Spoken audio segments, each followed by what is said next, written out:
Hello students, कैसे हो आप सब। आई होप सो तुम लोग सब फाइन होगे। मैं बता दूं, मैं भी यहाँ पे फाइन हूँ।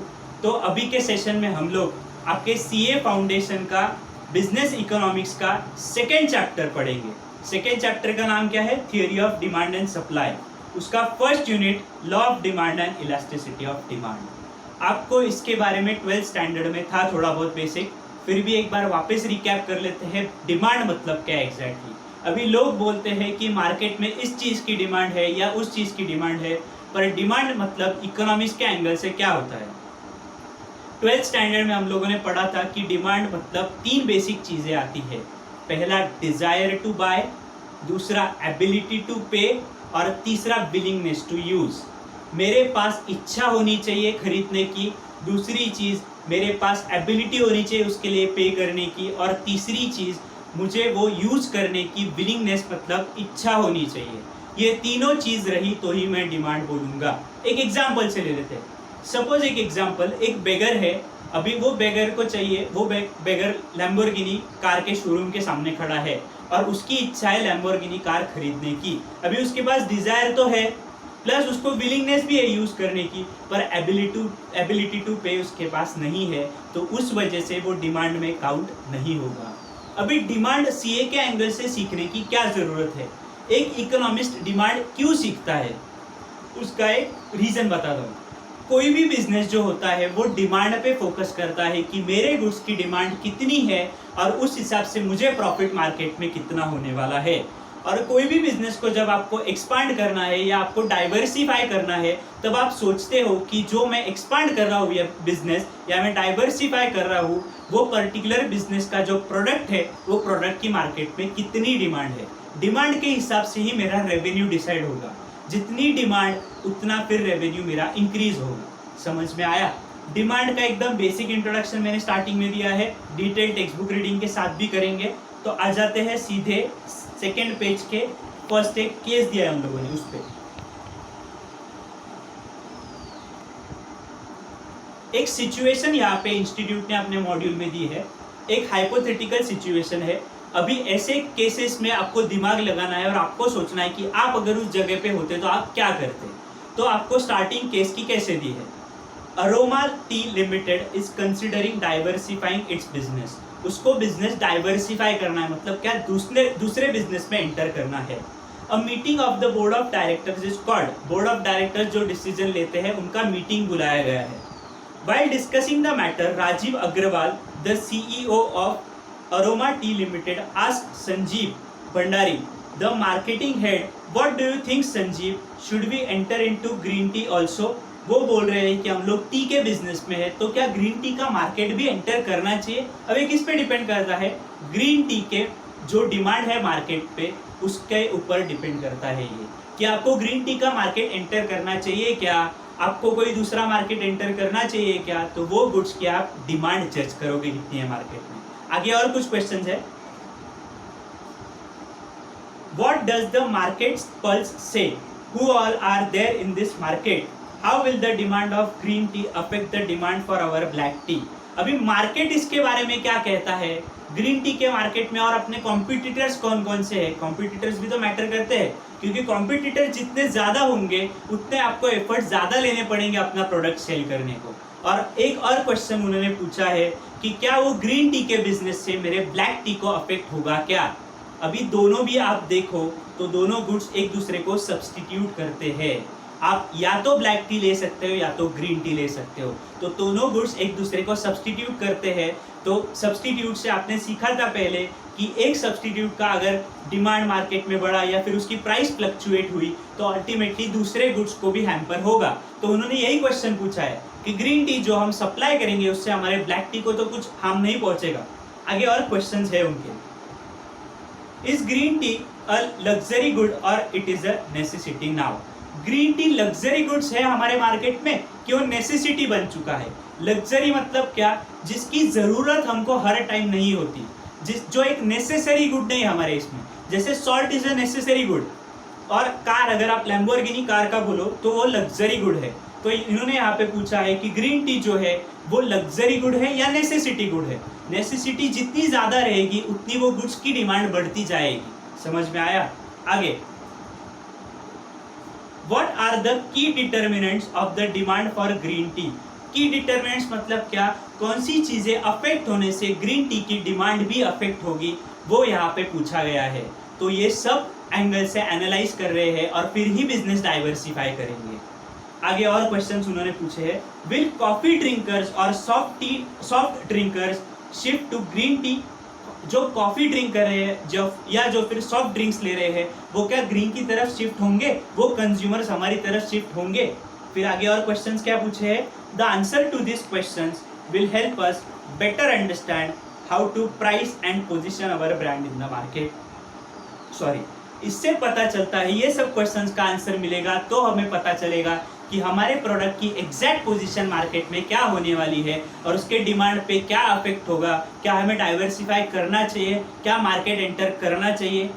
Before we rush into this line, I want a report on exactly why you believe green tea will be the star of our company in the coming 5 years.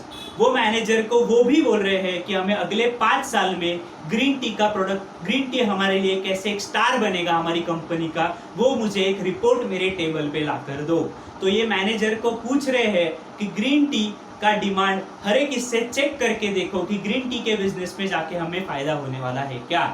अभी आपको ये सिचुएशन से पता चल गया होगा कि डिमांड कैसे डायरेक्टली या इनडायरेक्टली अपने गुड्स को या अपने बिजनेस डिसीजंस जो है उनको कैसे अफेक्ट करती है। बहुत ही इंटरेस्टिंग सिचुएशन इंस्टीट्यूट ने दी है। इंस्टीट्यूट का स्टडी मटेरियल इसीलिए कवर करवा रहा हूँ क्योंकि सबसे ज़्यादा इंपॉर्टेंट इंस्टीट्यूट का स्टडी मटेरियल ही है आपके लिए। आप ऐसा समझो कि सीए स्टूडेंट्स के लिए इंस्टीट्यूट का मॉड्यूल जो है वो भगवत गीता है, उसी के सहारे उनको सक्सेस मिलेगा। आगे स्टार्ट करते हैं। वो केस स्टडी के नीचे कुछ लाइंस दी है, केस स्टडी का आगे डिस्क्राइब करते हुए, as an entrepreneur of a firm और as a manager of a company you would often face situations in which you have to answer questions similar to above. अगर आपको कोई भी कंपनी में जॉब मिलेगा, कोई भी कंपनी में आप मैनेजमेंट लेवल पे हो, तो आपको इन सब सवालों का जवाब देना पड़ेगा। इसीलिए आपको ये डिमांड, ये कंसेप्ट एक्सप्लेन किया है। कोई भी चीज़ सीखने से पहले मुझे ये चीज़ क्यों सिखाई जा रही है, मुझे ये चीज़ का आगे फायदा क्या होगा, ये जानना बहुत ज़रूरी है। आगे बढ़ते हैं, क्या दिया है उन लोगों ने। The answers to these and 1000 other questions can be found in the theory of demand and supply. Demand और सप्लाई जब हैंड इन हैंड चलते हैं तभी इससे मार्केट का डिटर्मिनेशन होता है। प्राइस डिटर्मिनेशन जो माइक्रो इकोनॉमिक्स में होता है वो फोर्सेस ऑफ डिमांड और फोर्सेस ऑफ सप्लाई से होता है। तो आगे अपन इसके बारे में और डिटेल में डिस्कस करेंगे। नेक्स्ट पैराग्राफ देख लेते हैं।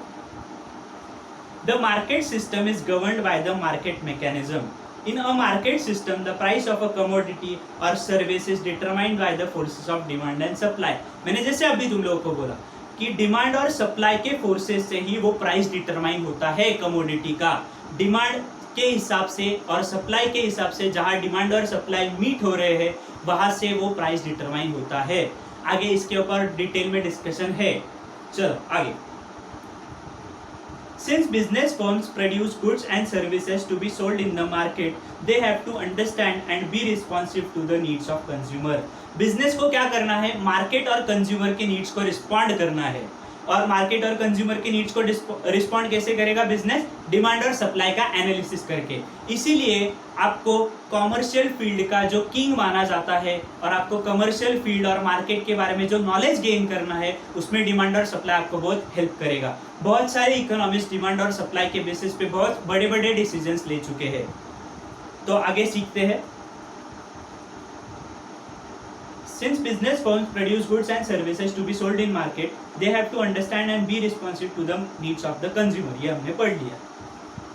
While buyers constitute the demand side of the market, sellers make the supply side of that market. Buyers को डिमांड साइड बोल देते हैं और सेलर्स को सप्लाई साइड बोल देते हैं। तो ये जो दोनों साइड्स है वो मार्केट डिटरमाइन करती है। Buyer is on demand side and seller is on supplier side. आगे, the quantity that consumers buy at a given price, quantity consumer buys at a given price determines the size of the market. इससे अपने को market का size पता चलता है कि यहाँ पे मार्केट ज़्यादा बड़ा है, छोटा है, डिमांड से ही सब पता चलता है। आगे, as we are aware, as far as the firm is concerned, the size of the market is a significant determinant of its prospects. Business को अगर अपने फ्यूचर प्रोस्पेक्ट्स के बारे में जानना है तो उनके लिए सबसे बड़ा क्लू है साइज ऑफ द मार्केट। अगर मेरे बिजनेस मार्केट का साइज बड़ा है, आगे ग्रोथ है मेरे बिजनेस मार्केट में, तो ही वो मार्केट में मैं एंटर करूंगा। आगे पढ़ते हैं।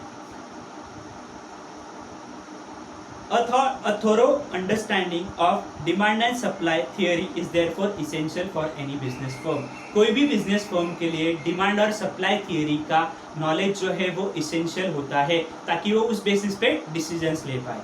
We shall study theory of demand in this unit. Theory of supply will be discussed in unit 3.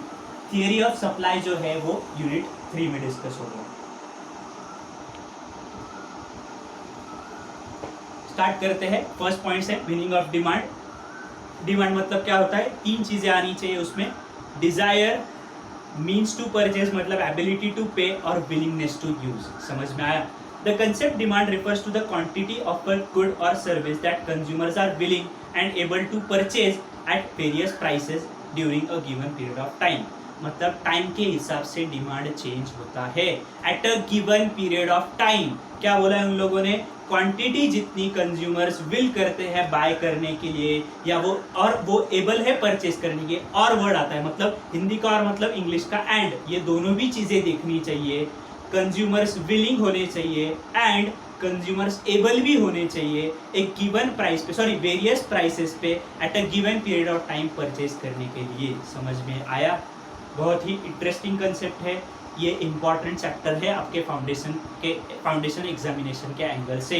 Conceptually थोरो होना चाहिए फाउंडेशन करने के लिए। सीए का नॉलेज होता है वो कंसेप्चुअल टेस्टिंग के ऊपर बेस्ड होता है। आगे रीडिंग करते हैं। It is to be noted that demand in economics is something more than the desire to purchase, though desire is one element of it. Desire से बड़ा है डिमांड, ये डिस्टिंग्विश आपने 12th में किया ही होगा डिजायर और डिमांड के बीच का। दोनों में फर्क है। डिजायर मतलब इच्छा रखना बाय करने की, और डिमांड मतलब क्या? विलिंगनेस टू यूज भी रखना, और प्लस उसके लिए पेमेंट की एबिलिटी भी रखना। तो ये तीनों चीजों मिला के डिमांड होती है। आगे बेगर का एग्जांपल दिया है। A beggar for instance may desire food but due to lack of means to purchase it his demand is not effective. Beggar की इच्छा होगी फूड खरीदने की, पर उसके पास पैसे नहीं होने की वजह से वो ये परचेज नहीं कर पाएगा, इसलिए उसकी डिमांड इफेक्टिव नहीं होगी। समझ में आया? हिंदी में एक्सप्लेनेशन करने का ये ऑब्जेक्टिव है कि आपको कॉमन लेमन लैंग्वेज में समझ में आए, आप वो रिलेट या कोरिलेट कर पाओ। समझ में आया? चलो आगे। Thus, effective demand for a thing depends on three things: desire, means to purchase, and willingness to use those means for that purchase. कोई चीज़ यूज करने के लिए विलिंगनेस होनी चाहिए। समझ में आया? डिजायर, मीन्स टू परचेज, और लास्ट में willingness to use. Unless desire is backed by purchasing power or ability to pay and willingness to pay, it does not constitute demand. Desire के साथ साथ परचेजिंग पावर भी होनी चाहिए यानी ability to pay, और लास्ट में विलिंगनेस टू पे भी होना चाहिए। अगर मेरी इच्छा ही नहीं खर्च करने की, माइजर हूं मैं, तो मैं डिमांड इफेक्टिव नहीं कैरी करता हूँ। समझ में आया? It does not constitute demand. ठीक है, next line. Effective demand alone would figure in economic analysis and business decisions. Effective demand ही काम आएगी इकोनॉमिक एनालिसिस में और बिजनेस डिसीजंस में। दो चीजें आगे इन लोगों ने बोली है। Two things are to be noted about the quantity demanded. First क्या बोला है? The quantity demanded is always expressed at a given price. Given price पे होती quantity demanded. Underline this, highlight this in your text book. At different prices, different quantities of a commodity are generally demanded. अलग अलग price पे अलग अलग quantities are demanded. समझ में आया? मतलब प्राइस जैसे चेंज होती है, quantity demanded also changes. Did you get it? ठीक है, आगे बढ़ते हैं। Second point, the quantity demanded is a flow. Quantity demanded ये फ्लो होता है। We are concern not with a single isolated purchase but with a continuous flow of purchases and we must therefore express demand as so much per period of time. अपने को quantity demanded ये continuous flow है। अपने को एक moment पे नहीं देखना है कि कितना डिमांड है, ये कंटिन्यूस फ्लो ऑफ परचेजेस है। समझ में आया? तो इतने पीरियड के लिए इतना क्वांटिटी डिमांडेड है, इधर टाइम के साथ रेफरेंस आ गया। समझ में आया? तो आगे उन्होंने क्या बोला है, दैट इज, एक एग्जांपल से एक्सप्लेन किया है, 1000 dozens of oranges per day. Per day यहाँ पे पीरियड के साथ रेफरेंस, क्वांटिटी डिमांडेड आ गया, पीरियड आ गया, 7000 dozens of oranges per week and so on. समझ में आया relation? In short, by demand we mean the various quantities of a given commodity or service which consumers would buy in one market during a given period of time। मतलब क्या क्या है, given commodity consumers would buy in one market during a given period of time at various prices at various incomes or at various prices of related goods। ये determinants of demands हो गए। इसमें क्या क्या determinants है? determinants मतलब क्या, वो पहले बताया था। डिटरमिनेंट्स मतलब क्या, जो चीज़ें चेंज होने से या जो चीज़ें अफेक्ट होने से डिमांड को अफेक्ट होगा, वो उसको डिटरमिनेंट्स बोलेंगे। डिटरमिनेंट्स में फर्स्ट कौन सा आया, given period of time eight various prices, price दूसरा डिटरमिनेंट हो गया, at various incomes, income level तीसरा डिटरमिनेंट हो गया, और eight various prices of related goods. समझ में आया? तो ये सब चीज़ें डिटरमिनेंट्स ऑफ डिमांड में हम लोग वापस डिस्कस करने वाले हैं, बट अभी के लिए शॉर्ट में एक्सप्लेन कर दिया। आगे रीडिंग स्टार्ट करते हैं।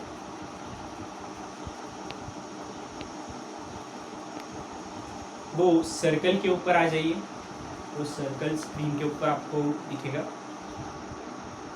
ठीक है, तो अभी डिटरमिनेंट्स ऑफ डिमांड्स हम कवर करेंगे। डिटरमिनेंट्स ऑफ डिमांड्स मतलब क्या, जिन चीज़ों के अफेक्ट होने से आपका डिमांड अफेक्ट होगा, उसको डिटरमिनेंट्स ऑफ डिमांड्स बोलते हैं। समझ में आया?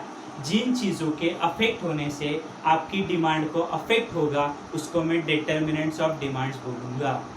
टोटल यहाँ पे 6 टाइप्स के डिटरमिनेंट्स दिए, उसमें एक डिटरमिनेंट आपका अदर फैक्टर्स है, बाकी के 5 टाइप्स के डिटरमिनेंट्स विद स्पेसिफिकेशन दिए हैं। इसका मैं डिटेल्ड रीडिंग नहीं कर रहा हूँ, रीज़न बिहाइंड इट आपको 12th स्टैंडर्ड में कवर्ड था, फिर भी मैं एक एक पॉइंट इसमें जितना दिया है उतना कवर करने की कोशिश करूँगा। इनकेस आपको कुछ डाउट है तो मेरा नंबर मैंने डिस्क्रिप्शन में ड्रॉप किया है, you can WhatsApp me or you can call me as well. मैं डिटेल्ड एक्सप्लेनेशन इसका दूंगा। फर्स्ट, सबसे पहले प्राइस ऑफ द कमोडिटी।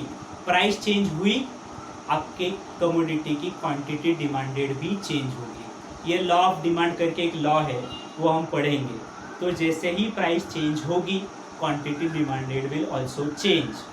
तो वैसे ही प्राइस ये डिटर्मिनेंट है, higher the price lower will be the quantity demanded and vice versa. समझ में आया? प्राइस जितनी ज़्यादा होगी उतनी क्वांटिटी डिमांडेड कम होगी, और उसका उल्टा। तो प्राइस चेंज होने से डिमांड को अफेक्ट होता है। दूसरा है कंज्यूमर एक्सपेक्टेशंस। कंज्यूमर के एक्सपेक्टेशंस बहुत ज़्यादा इंपॉर्टेंट है डिमांड के एंगल से, क्योंकि हमने स्टार्टिंग में पढ़ा परचेजर जो होता है वो डिमांड साइड हैंडल करता है मार्केट की।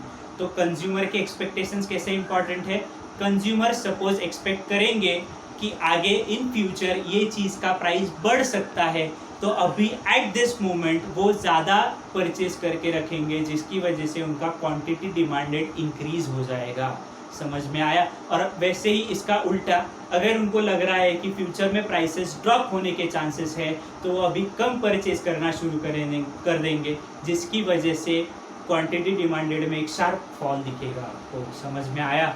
अदर फैक्टर जो है वो मैं लास्ट में कवर करूँगा। इसके पहले taste and preferences of consumers. जैसे ही टेस्ट में शिफ्ट हुआ, वैसे ही कंज्यूमर के प्रेफरेंसेस में और अल्टीमेटली डिमांड में चेंज होगा। सॉरी, इसका एक एग्जांपल ले लेते हैं। सपोज महाराष्ट्र स्टेट का एक एग्जांपल लेते हैं। ये हाइपोथेटिकल सिचुएशन है, रियलिस्टिक नहीं है। सपोज महाराष्ट्र के लोग टी पसंद करते थे पहले, पर एक न्यू कॉफ़ी मार्केट में आने की वजह से महाराष्ट्र के लोगों ने टी को कम प्रेफर करना शुरू कर दिया और वो न्यू कॉफ़ी की तरफ लोग ज़्यादा बढ़ने लग गए। एक ने टेस्ट किया, उसने दूसरे 10 जनों को बताया, वो 10 जन वो कॉफ़ी यूज़ करने लगे। अपने आप जो है टी की डिमांड कम हो जाएगी और वो न्यू कॉफ़ी की डिमांड राइज होगी। ये एग्जांपल मैं दूसरे इसके लिए भी यूज़ करूँगा प्राइस ऑफ रिलेटेड गुड्स में, बट अभी के लिए ये समझ में रखिए कि अगर कंज्यूमर का टेस्ट और प्रेफरेंस चेंज होता है तो उसी हिसाब से कंज्यूमर की डिमांड भी चेंज होती है। तो फिर अपना हो गया 3, अभी तक एक्सप्लेन करके हो गया, अदर्स मैंने लास्ट के लिए रखा है। फिर उसके बाद इनकम ऑफ कंज्यूमर। अभी डिमांड के केसेस में 3 चीज़ें इंपॉर्टेंट है, डिज़ायर, एबिलिटी टू पे, विलिंगनेस टू यूज़। तो उसमें से एबिलिटी टू पे वाला जो है ना, वो इनकम वाला पार्ट आ सकता है। मेरी अगर जेब भरी हुई है, if my pocket is filled with money, I have the choice whether to purchase or not. समझ में आया? तो अगर मुझे खरीदना है तो मेरे पास मेरी इनकम लेवल भी मैटर करती है। इनकम लेवल जितनी ज़्यादा उतना डिमांड ज़्यादा, इनकम लेवल जितनी कम उतनी डिमांड कम। इनकम लेवल मतलब परचेजिंग पावर बोल सकते हो, परचेज करने की पावर वो मेरी इनकम लेवल। तो ऐसे ही इनकम से डिमांड भी अफेक्ट होती है। 4 अब तक कवर कर लिया हम लोगों ने, price, consumer expectation, taste and preferences of consumers, income of the consumers. अभी हम लोग 5th कवर करेंगे, प्राइस ऑफ रिलेटेड कमोडिटीज़। तो रिलेटेड कमोडिटीज़ के डिमांड के ऊपर भी ये डिपेंड करता है कि किस तरीके से मेरे गुड्स की डिमांड है। एक सेकंड,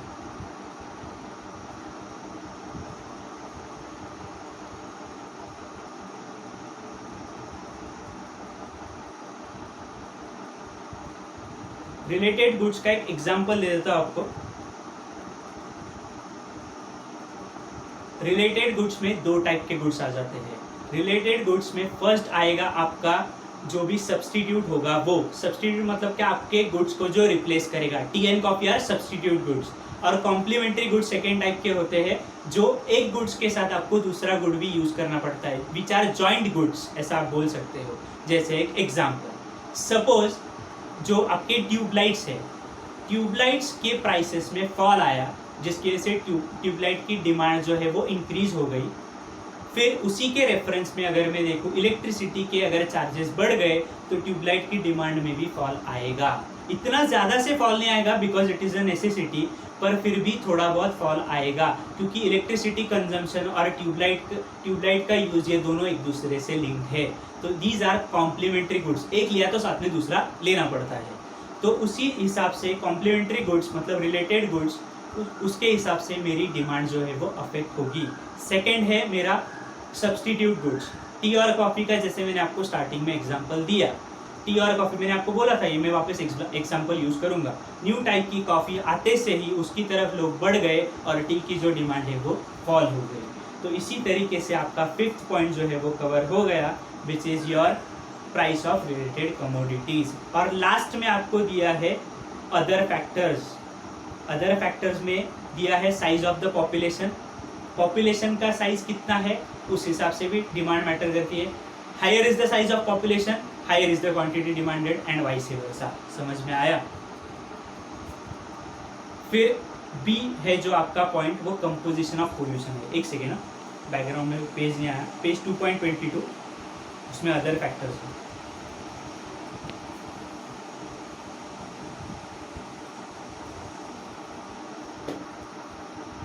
2.29 उसमें other factors. Size of population discuss हो गया।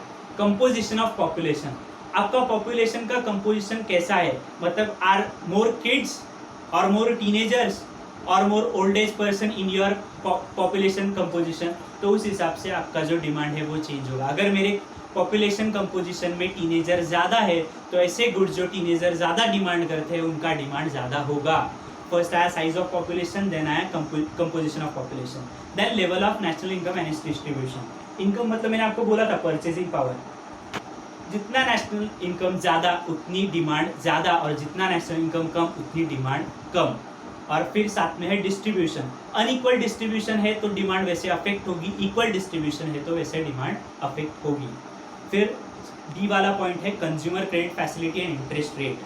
कंज्यूमर क्रेडिट फैसिलिटी मतलब उधार, उधार पे लोगों ने ज़्यादा दिया तो डिमांड ज़्यादा, उधार पे लोगों ने देना कम कर दिया तो डिमांड ऑटोमेटिकली कम हो जाएगी।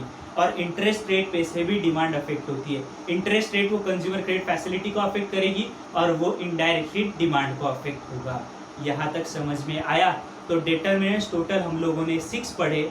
6 डिटर्मिनेंट्स में फर्स्ट वाला था आपका प्राइस ऑफ कमोडिटी, देन था consumer expectation, then other factors में अपन ने अभी स्टडी किया टेस्ट प्रेफरेंसेस ऑफ कंज्यूमर्स, फिर प्राइस ऑफ रिलेटेड कमोडिटीज और लास्ट में है इनकम ऑफ द कंज्यूमर्स। समझ में आया? अभी हम लोग एक लास्ट पार्ट ये सेशन का पढ़ लेते हैं, डिमांड फंक्शन। कोई भी चीज़ का फंक्शन मतलब क्या?